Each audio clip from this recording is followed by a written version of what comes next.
여호와가 다니엘에게 처음에 나타난 환상 후 벨사살 왕 제3년에 다시 한 환상이 나타나니라.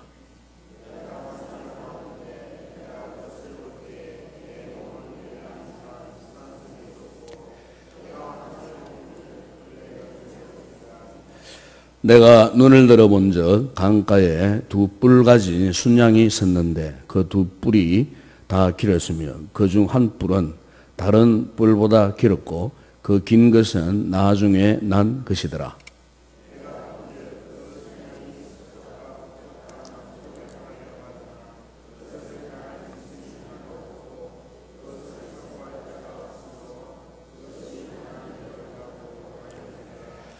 내가 생각할 때에 한 순념소가 서쪽에서부터 와서 온 주면에 두루 다니되 땅에 닿지 아니하며 그 염소의 두 눈 사이에는 현저한 뿔이 있더라.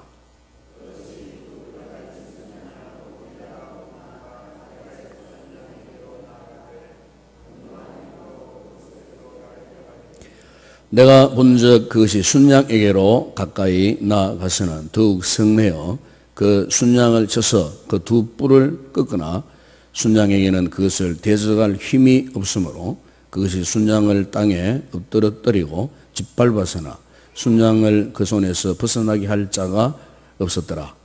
숫염소가 스스로 심히 강대하여 가더니 강성할 때에 그 큰 뿔이 꺾이고 그 대신에 현저한 뿔 넷이 하늘 사방을 향하여 났더라. 아멘. 세상에는 수많은 이 종교들이 있습니다.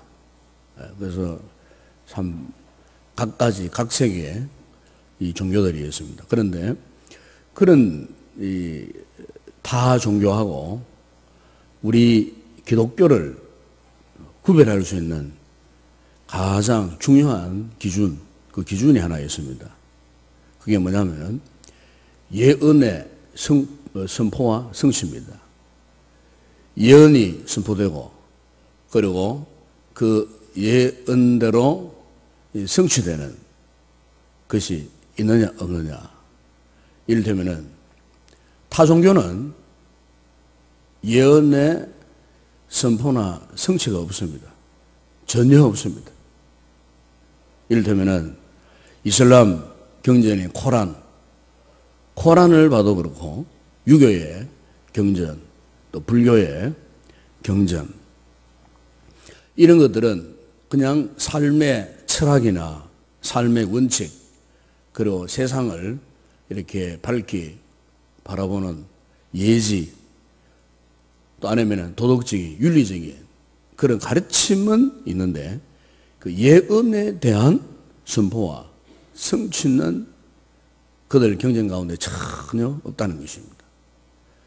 그러나 우리가 하나님의 말씀이 성경, 이 성경에는 분명하게 예언을 선포하고 있고 그리고 그 예언에 대한 분명한 성취에 대한 기록들이 성경에는 아주 구체적으로 그렇게 기록되어 있는 것입니다.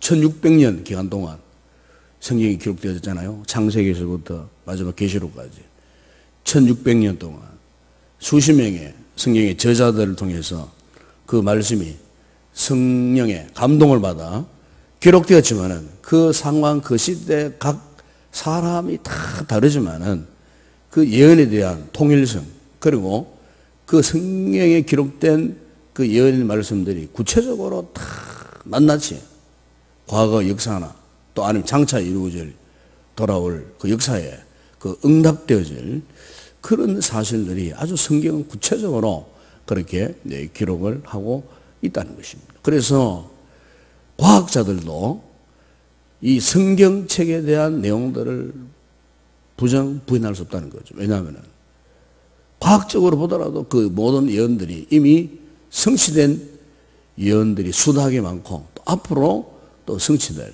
그런 예언들이 말씀 속에 기록되어 있기 때문에 그렇다는 것입니다. 그러면은 어떻게 하나님의 말씀이 이렇게 구체적인 그런 예언의 성취와 응답이 있었는가? 그것은 한마디로 답은 이겁니다. 이 말씀은 창조주 하나님의 말씀이기 때문에 전능하신 하나님의 말씀이기 때문에 그렇다는 거죠. 그래서 오늘 우리가 다니엘서 8장을 이렇게 보더라도 그렇습니다. 이 다니엘서 8장에는 다니엘이 본 순양과 순념소의 환상입니다. 환상에 대한 예언의 말씀이 기록되어 있어요. 이것은 다니엘이 바벨론 이 제국 시절 이 벨사살 왕 3년에 하나님께서 그에게 보여주신 환상이 바로 오늘 이 다니엘서 이 8장에 기록된 내용입니다. 이 다니엘이 이 환상을 언제 받느냐 하면 역사적으로 주전 6세기경에 주전 6세기 예수님이 태어나시기 전 600년 전에 바로 이 다니엘이 이 환상을 봤어요. 그런데 이 본 환상이 언제 이루어졌느냐? 다니엘이 환상을 본 2세기 후에 200년 내지 300년쯤 지나가지고 주전 4세기경에 주전 4세기에서 2세기 사이에 오늘 이 본 환상이 역사적으로 그냥 다 성취되어진 것을 우리가 알 수가 있습니다. 그래서 오늘 먼저 본문 여러분 3절에 보시면 거기에 이 다니엘이 어떤 환상을 보냐 하면은 두 뿔을 가진 순양이 강가에 서 있는 환상이에요. 그런데 그 두 뿔 중에 나중에 한쪽 뿔이 더 길게 뻗쳐나와서요. 그 한쪽 뿔이 더 강성했습니다. 두 뿔 가운데 한쪽 뿔이 더 강성했다고 하는 더 크게 길게 자라났다는 것을 그게 이제 성경이 말씀하고 있는데 바로 이 환상에서 무엇을 이야기하냐면은 이 두 뿔 가진 순양은 뭐냐? 이 두 뿔 가진 순양은 현재의 바벨론 제국을 말합니다. 현재의 바벨론 제국. 그런데 그 순양 그 두 뿔, 순양 머리에 두 뿔이 있어요. 이 두 뿔은 무엇을 상징했느냐 하면은 바벨론 제국 이후에 출현할 또 다른 제국, 바로 메대와 페르시아 제국을 말하는 것입니다. 이 두 뿔 가운데 메대와 이 페르시아 이 두 나라 가운데 메대보다도 이 페르시아가 더 강력했어요. 그러니까 두 뿔 가운데 더 긴 뿔은 무엇을 상징했느냐 하면은 바로 페르시아 이 제국을 이야기했던 것입니다. 그래서 결국 역사적으로 보면은 이 페르시아의 고레스 왕이 결국 바벨론 제국을 정복을 하죠. 정복을 하고 그리고 지난 주간에도 말씀드렸습니다만은 자기 그 어머니의 나라였던 메대, 이 메대까지도 이제 정복을 하고 드디어 페르시아 제국 시대가 도래했던 것을 역사적으로 우리가 잘 알 수가 있습니다. 이것이 첫 번째 본 환상의 내용이고요. 그 다음에 두 번째는 또 에서 나온 환상이 있어요. 또 하나 예언 선포가 있죠. 그게 이제 5절이야 8절입니다. 여기는 이제 순념소 환상입니다. 순념소. 그러니까 이 순념소가 저쪽에서 나왔어요. 나와가지고 그리고는 그 두 뿔을 가진 순양을 이제 이렇게 공격을 합니다. 바로 이 환상에 대해서 21절이야 22절에 다 읽지 않았습니다만은 거기 보면은 천사 가브리엘 천사가 나타나고 이 다니엘이 본 이 환상에 대해서 해석을 해요. 해석을 하는데 그 21절이야 22절에 제가 말씀 좀 읽어드리면은 털이 많은 순념소는 곧 헬라 왕이요 그의 두 눈 사이에 있는 큰 뿔은 곧 그 첫째의 왕이요 이 뿔이 꺾이고 그 대신에 네 뿔이 났는데 그 나라 가운데에서 네 나라가 일어나되 그의 권세만 못하리라 그랬습니다. 그리고 앞서 예언했던 이 순양은 이제 페르시아 제국을 말씀한다고 했잖아요. 무너뜨린 순념소는 바로 이제 페르시아 제국을 무너뜨린 헬라, 나중에 나오는 페르시아 제국 다음에 나오는 헬라의 이 알렉산더 대왕을 말하는 것입니다. 알렉산더 대왕. 그래서 5절에 보게 되면 이렇게 말합니다. 내가 생각할 때에 한 순염소와 저쪽에서부터 나와 온 저면에 돌아다니되 땅에 닿지 아니하며 그랬습니다. 그러니까 실제 이 말씀처럼 이 헬라 제국의 알렉산더 대왕은요, 그야말로 발이 땅에 닿지 않을 정도로 무서운 속도로, 그러니까 한 10년 만에 고대 중동 지역, 근동 지역을 완전히 정복을 해버립니다. 완전히. 10년 만에. 그런데 이토록 강력했던 헬라의 알렉산더도 어떻게 되었느냐 하면은 8절에 그렇게 말씀하죠. 8절에 보게 되면은 숫 염소가 스스로 심히 강대하여 가더니 강성할 때 그 큰 뿔이 꺾이고, 헬라의 알렉산더 대왕이 10년여 만에 새파란 나이 20대부터 30대 초반까지 그야말로 전 세계를 정복을 했습니다. 그렇게 강력했던 그 헬라 제국의 알렉산더 대왕이 이제는 인도, 지금 동쪽으로 뻗어나가서 지금의 인도죠, 인도. 인도를 정벌하기 위해서 출정을 했다가 인도 밀림 지역 안에서요, 그 말랄리아 모기에게 물려갖고 열병에 걸렸어요, 열병에. 그 강력했던 장군이, 황제가, 대왕이 말랄리아 모기에 물려가지고 열병에 걸려 죽었다 그 말입니다. 그것도 31살 나이. 아주 전디 젊은 나이.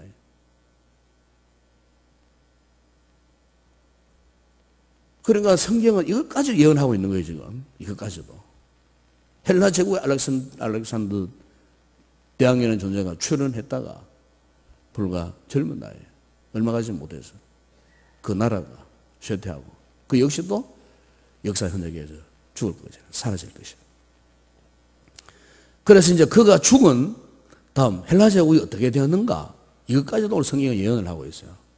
8절에 보게 되면은 순염소가 스스로 심히 강다에 가더니 강성할 때 그 큰 뿔이 꺾이고 그 대신에 현저한 뿔넷이, 그 순염소가 죽었는데 그 머리에 뿔이 4개가 있어요. 4개. 뿔이 4개가 이렇게 생겼어요. 그런데 이 예언이 어떻게 성취되냐면은 헬라의 알렉산더 대왕이 죽자 그 알렉산더 대왕 수하에 신복들인 4명의 유명한 장군이 있었습니다. 알렉산더를 도와가지고 세계를 정복하는 일에 아주 크게 쓰임받았던 4명의 수족 같은 장군들이 있었어요. 그 장군들의 이름이 역사적으로 나타나는데, 그 보면 프톨레미, 셀리쿠스, 시리마쿠스, 카산드라고 하는 4명의 장군이 있었어요. 이 4명의 장군이, 그들이 섬기는 헬라 제국의 알렉산더 대왕이 죽자 이제 각자의 나라, 각자의 제국을 건설하기 위해서 서로 흩어져 버립니다. 흩어져 가지고 각 지역을, 헬라 제국을 크게 4동분해 가지고 각자가 나누어 가지고 그 각 나라의 왕이 됩니다. 그 왕이 되는 가운데 여러분 에집트 애굽이죠. 애굽은 이 프톨레미라는 장군이 통치를 합니다. 그 자기 왕이 되는 거죠.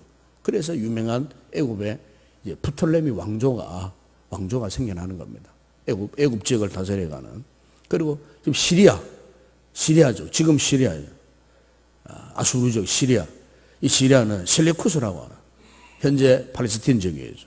이 셀레쿠스라고 하는 장군이 그 땅을 지배하면서 자기가 이제 이 셀레쿠스 왕조를 세우고 그 땅을 지배하는 이제 왕이 되는 거예요.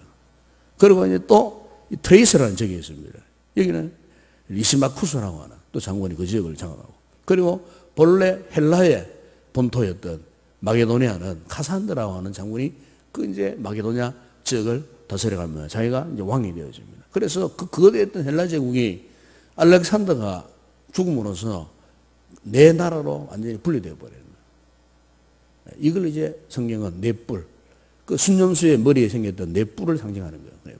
그런데 그 4나라도 역사 속에서 점점 이제 사라져 버렸다는 거죠.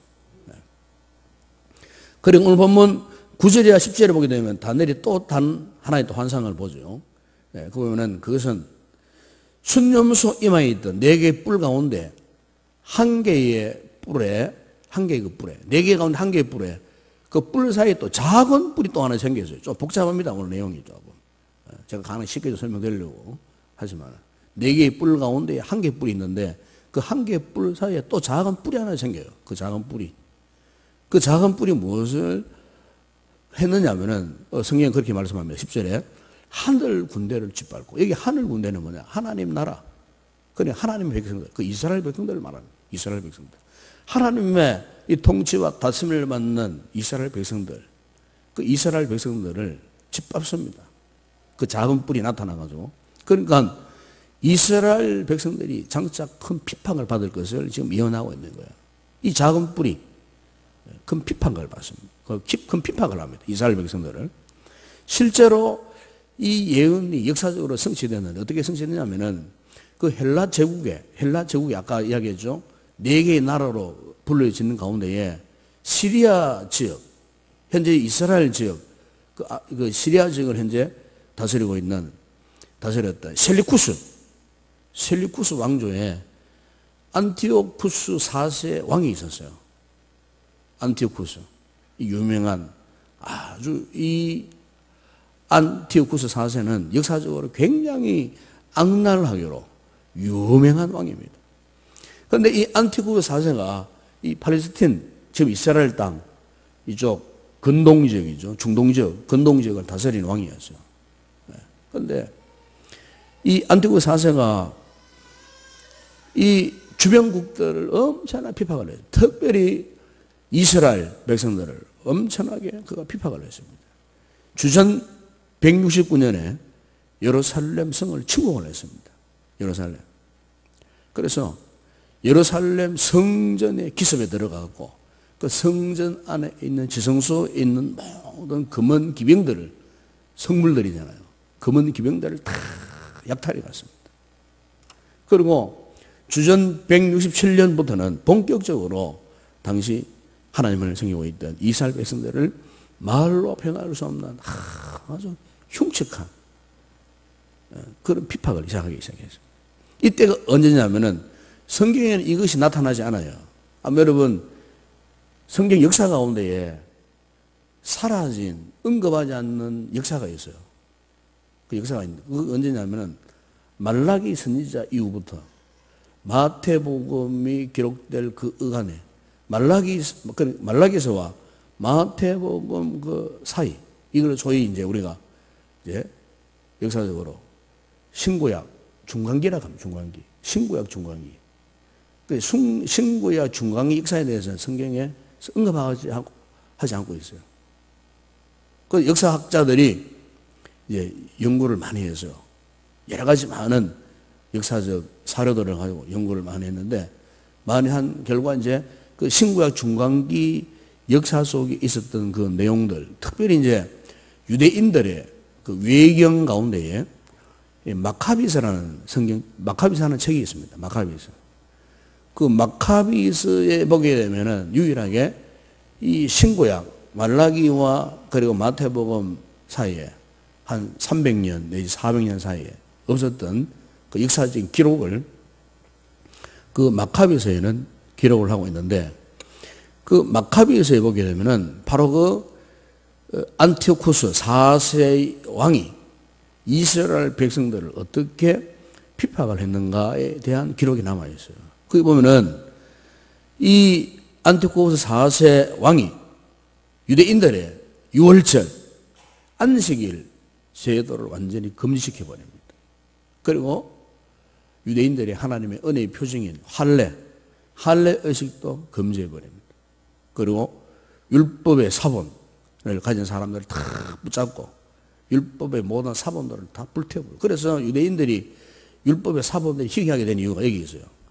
이 안티오쿠스 4세 왕이 그 당시에 잔존했던 모든 성경의 사본들, 이 사본들을 다 거둬가지고 다 불태워버리고 심지어 그 사본을 소유하고 있는 사람들까지도 다 완전히 아주 비참하게 죽여버립니다. 어떻게 죽이냐면 사람을 산채로 막 기름에 튀기기도 하고 사제를 각을 떠서 죽이기도 하고 코에다가 막 극한적인 동물을 코에다 집어넣어가지고 아주 비참하게 죽이기도 하고 그 기록에 보면은 특수한 철장갑을 끼고 사람을 머리에 껍질을 벗겨서 그야말로 엄청난 잔인한 방법으로 이 안티오쿠스 4세 왕이 유대인들을 그렇게 핍박을 했어요.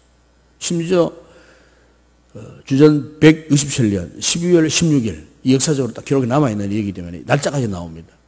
16일에는 제우스 신상을 예루살렘 성전 안에다가 세웁니다. 그리고 모든 유대인들이 제우스 신을 섬기도록 아주 강압적으로 강제하는 그런 일이 있었습니다. 뿐만 아니고 유대인들이 가장 추악하게 더럽게 생각하는 돼지 피를 하나님의 거룩한 성전에다가 뿌렸어요. 그리고 3년 동안 돼지 피를 갖고 와갖고 성전에 뿌리고 성전을 더럽히고 그리고 하나님의 이름을 모독을 했고 성전을 완전히 황폐화시켜버렸어요. 이렇게 악랄했던 안티오쿠스 4세가 마지막에 어떻게 되었는가? 그것도 오늘 본문 여러분 읽지 않았습니다만 25절에 예언되어 있는데 거기 보면은 이렇게 기록을 하고 있죠. 그라고 하는 것은 장사이설 안티오쿠스 4세 왕을 이야기합니다. 그가 꾀를 베풀어 제 손으로 속임수를 행하고 마음에 스스로 큰 쟁하여 또 평화로운 때에 많은 무리를 멸하여 또 스스로 서서 만 왕의 왕을 대적할 것이나 하나님을 대적할 것이나 그가 사람의 손으로 말미암지 아니하고 깨지리라. 그래 사람의 손에 의해서 이렇게 죽든지 그렇게 하지 않고 그냥 사라질 것이 죽을 것이라 비참하게 죽을 것이라 예언을 했는데 이 예언대로 이 안티오쿠스 4세가요 주전 163년에 정신병이 들어가지고 미쳐서 천하를 호령하는 왕이 미쳐서 아주 비참하게 죽어버렸어요. 그러니까 3년 동안 돼지 피를 뿌려가면서 하나님의 성전을 오염시켰던 큰 소리 쳤던 하나님의 성전에 제우스 신상을 걸쳐놓고 하나님을 모독했던 그가요 하나님께서요 그 인생을 말년에는 아주 비참하게 그냥 미친 사람이 되게 행하고 그렇게 하나님이 그를 심판했다는 것입니다. 이것은 역사적으로 기록된 내용이에요. 누가 지어낸 이야기도 아니고. 그러니까 성경에 이 같은 예언과 아주 일치하게 맞아떨어졌다는 거죠. 그래서 안티오쿠스 4세가 죽자 이스라엘이 드디어 그 압제적인 해방이 된 거예요. 그래서 그 해방한 날을 기념하기 위해서 제정한 절기가 있어요. 그게 이제 히브리 말로 하누카네. 하누카라는 절기인데 성경에 우리말로 수전절로 그래 번역됩니다. 수전절. 그래 여러분 요한복음 10장에 보면 예수님께서 그 수전절 날 예루살렘 성전에 올라가시죠. 그게 기록되어 나와요. 이게 수전절이 뭐냐? 바로 그 안티오쿠스 4세 그 압제에서 벗어난 날을 기념하기 위해서 이 수전절은 촛불을 들고 빛을 만들고 등불을 만들고 그래서 빛의 제전이라 하는 이 하누카라고 하는 이 수전절 성경에 기록되어 있는 내용이에요.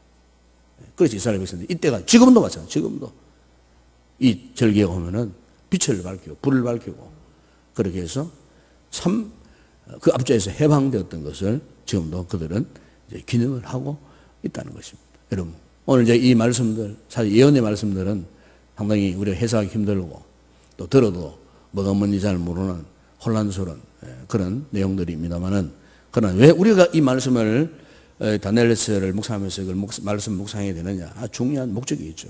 그것은 뭐냐 하면은 성경의 모든 예언들은 전능하신 하나님에 의해서 기록되어졌고 그리고 그 어떤 말씀은 헛된 말씀이 아니에요. 그 말씀들은 하나님의 절대 주권 가운데에 이 세상 역사와 함께 더불어서 낱낱이 다 응답된다는 것입니다. 세상의 다른 종교의 경전들은 이런 예언이나 예언의 선포나 성취가 전혀 없습니다. 전혀 없습니다. 그러나 하나님의 말씀은 우리가 살고 있는 이 세상 역사, 과거 역사뿐만 아니고 현재 역사도 마찬가지입니다. 지금 현재 역사도 하나님의 이 말씀을 따라 이루어지는 거예요. 그리고 마지막 이 세상의 종말, 하나님의 때가 있다는 거예요. 그때가 언젠지는 주님도 몰라요. 예수님도 모른다 그랬잖아요. 하늘에 계신 하나님 아버지만 알고 계시는 거예요. 천사도 몰라요. 그러나 언젠가는 세상에 그동안 있었던 역사의 시작이 있었고 끝이 있었던 것처럼 오늘 우리의 역사도 마찬가지라 그 말이죠. 역사가 앞으로도 수천 년, 수만 년 그냥 영원토록 가는 세상이 아니고 우리 요한계시록을 보더라도 반드시 이 세상에 종말이 있고 이 세상 종말에 앞서서 오늘 인생의 개인적인 종말도 있다는 거죠. 현재 우리가 건강하다고 큰 소리 치고 하나님 앞에 교만하게 굴어서 안 된다 그 말이에요. 언젠가는 오늘 우리 개인 역사의 종말도 오늘 있을지 내일 있을지 1년 후에 있을지 10년 후에 있을지 우리 주변을 둘러보면 우리 주변에 한 사람 한 사람씩 사라지는 것을 볼 수 있지 않습니까? 그 개인적인 종말이 그때 온다는 거죠. 그래서 여러분 이사야 선지자는 이사야 40장 8절에서 이런 말씀을 했습니다. 푸른 마르고 꽃은 시드나 우리 하나님의 말씀은 영원히 서리라. 아멘. 하나님의 말씀은 영원히 서리라. 사도 바울은 디모데후서 2장 9절에서 하나님의 말씀은 매이지 아니하니라. 그 어떤 것에도 하나님의 말씀은 매이지 아니합니다. 왜? 하나님이 한번 선포하신 예언대로 그냥 그대로 때가 되면은 그 말씀에 기록된 내용들이 그냥 그대로 다 성취진다는 거죠. 그 사도 요한은 요한계시록 1장 3절에서 이런 말씀을 했습니다.